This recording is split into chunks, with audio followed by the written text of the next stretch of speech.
Hey guys, I'm attorney Roger P. Foley, and today I want to talk to you a little bit about leaving the scene of an accident. Now, in the state of Florida, there's really two statutes that apply to this.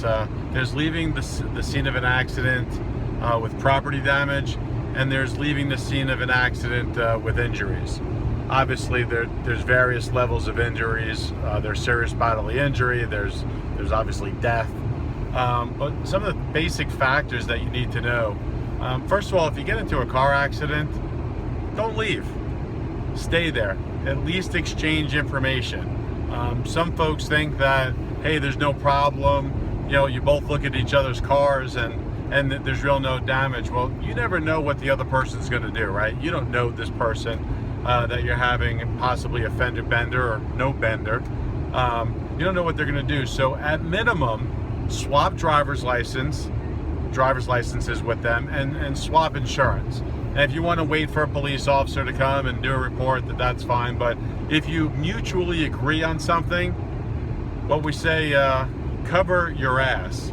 Make sure that you have a copy of their identification and their phone number. At least swap that so no one ever can say that you left. Well, let's talk about the first charge of leaving the scene. The first charge, leaving the scene with property damage. You're in a parking lot, you're pulling out, it's rainy, and you bump the car next to you. You look around, there's no one there, and you leave. Well, if there's any damage, even a nick, a scratch, a slight transfer of paint, and you're looking at a second-degree misdemeanor. Well, is a second-degree misdemeanor a big deal? Not really, not in the grand scheme of life. It's punishable by up to 60 days and a small fine, but you don't want it, right? You don't want that on your record.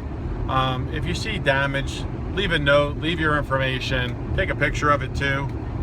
Try to find the person, make some effort to contact the person.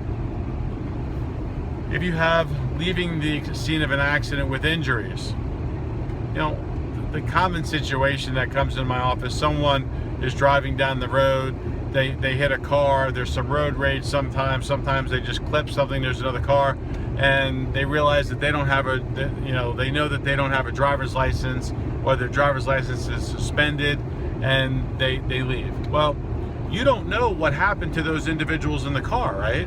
You don't know if they have whiplash, or if they're claiming whiplash, if they're claiming some injury. Well, why is that important?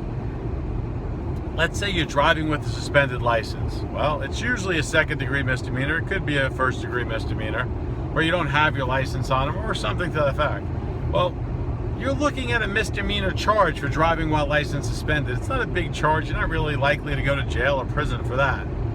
If you hit a car and someone claims that they're injured, oh, my back, right? And they do that, and they play that game, the state attorney's going to just assume that they're injured. Oh, I got to go to the hospital. They're injured. Now you're looking at least a third-degree felony. What comes with that third-degree felony? The most important thing that you should realize is that it's a third-degree felony, and you have a felony on your criminal record.